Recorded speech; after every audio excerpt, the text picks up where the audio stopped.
One rainy October afternoon, 17-year-old Ethan Carter stepped off the school bus in the quiet town of Ashbrook, expecting another ordinary day.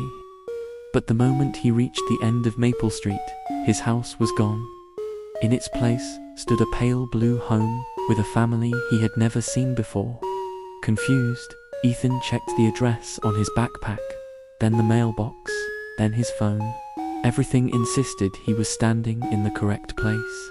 The family stared through the window as if they had never seen him before. When Ethan asked where the Carter family lived, the father frowned and replied, "Nobody named Carter has ever lived here." Thinking it was some bizarre mistake, Ethan called his mother, but the call went straight to voicemail. His father's number had somehow become disconnected. Even stranger, every photo in his phone showing his parents had disappeared. Only blank grey boxes remained. That night, Ethan slept in an empty bus shelter because nobody believed he belonged in town. The next morning, he returned to the same street, and suddenly, his house had reappeared exactly where it should have been. His parents greeted him at breakfast, as if nothing unusual had happened. Ethan tried explaining what had happened, but they laughed, assuming he had fallen asleep somewhere after hanging out with friends. Ethan almost convinced himself it had all been a nightmare until the following afternoon when school ended. Once again, his house had vanished. A completely different family lived there now.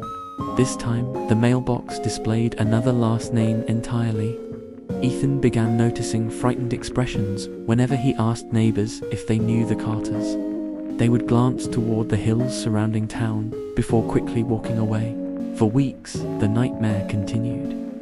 Every evening, Ashbrook rearranged itself just enough to erase Ethan's path home. Sometimes his house became a grocery store. Sometimes it became an abandoned building covered with vines. Sometimes the entire street simply ended at a brick wall that had never existed before. Yet every sunrise restored everything as though nothing had happened. Ethan secretly marked sidewalks with spray paint and buried small objects beneath trees. But by evening, every mark disappeared. It was as if the town refused to remember where he belonged. One afternoon, Ethan met an elderly mail carrier named Mr. Dawson, who quietly slipped him a folded map before whispering, "Don't trust the streets after sunset." Before Ethan could ask another question, Mr. Dawson drove away. The map revealed hundreds of hand-drawn streets that didn't exist on any official map. In red ink, someone had circled one sentence, "Only those who leave before dark stay real." That sentence haunted Ethan. After school, he skipped the bus and sprinted toward the highway leading out of Ashbrook before sunset. Just as he reached the city limits, every traffic light turned red at once. Cars stopped in every direction. A school crossing gate lowered even though there were no children nearby. By the time Ethan crossed the road, darkness had already fallen. When he turned around, the highway behind him had become another neighborhood he had never seen before. Ashbrook had pulled him back again. Determined to uncover the truth, Ethan searched old newspaper archives inside the local library. Hidden inside dusty records, he discovered dozens of missing person reports dating back nearly 80 years. Every victim shared one thing in common. They all attended Ashbrook High School. Yet, according to official records, none of them had ever lived there. Their names had slowly disappeared from property records and graduation books. It was as though the town slowly erased anyone who failed to escape before adulthood. That night, Ethan broke into the abandoned City Hall basement where forgotten blueprints were stored. Behind a false wall, he discovered hundreds of framed family photographs. Every frame showed smiling families standing outside houses that no longer existed. As Ethan walked deeper into the room, he froze. Hanging near the center was a family portrait of himself standing between his parents. Someone had carefully crossed out Ethan's face with black paint. Before he could react, the lights shut off. Footsteps echoed through the darkness. A calm voice spoke from somewhere behind him. "You stayed too long." Ethan turned, but nobody stood there. The photographs began falling from the walls, one by one, until the room filled with shattered glass. Then every crossed-out face slowly disappeared from every picture except Ethan's. He ran upstairs and burst into the empty street, only to discover every house had turned off its lights at exactly the same moment. Then one porch light switched on, another, then another.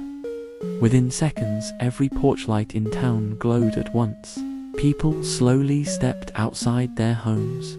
None of them spoke. They simply watched Ethan. Their smiles never changed. The crowd quietly parted, revealing Mr. Dawson standing alone beneath a street lamp. He looked exhausted as he handed Ethan a set of old car keys. "I escaped once," he whispered. "I came back to save my daughter." Ethan looked around. "Where is she?" Mr. Dawson lowered his head. "I can't remember." Suddenly his face became blank with confusion. His name badge faded. His uniform changed. Within seconds, he looked like a complete stranger. He blinked at Ethan and asked politely, "Can I help you?" The town had erased him while he was still standing there. Knowing he would be next, Ethan jumped into an abandoned pickup truck parked nearby and sped toward the highway before sunrise. Behind him, Ashbrook's streets twisted like living snakes. Buildings shifted across intersections. Entire neighborhoods folded into each other as though the town itself refused to let anyone leave. Ethan kept driving without looking back until the first rays of sunlight broke over the mountains. Everything suddenly stopped. The road became normal again. The town sat peacefully behind him. Months later, Ethan started a new life in Chicago, never telling anyone where he came from. He avoided maps. He never answered questions about his hometown. But every October, exactly at sunset, a plain white postcard appears in his mailbox with no stamp and no return address. On the front is a single photograph, Ashbrook High School. Every year, one more student is missing from the graduation picture. Every year, one more face has been painted black. This year, the painted face is Ethan's.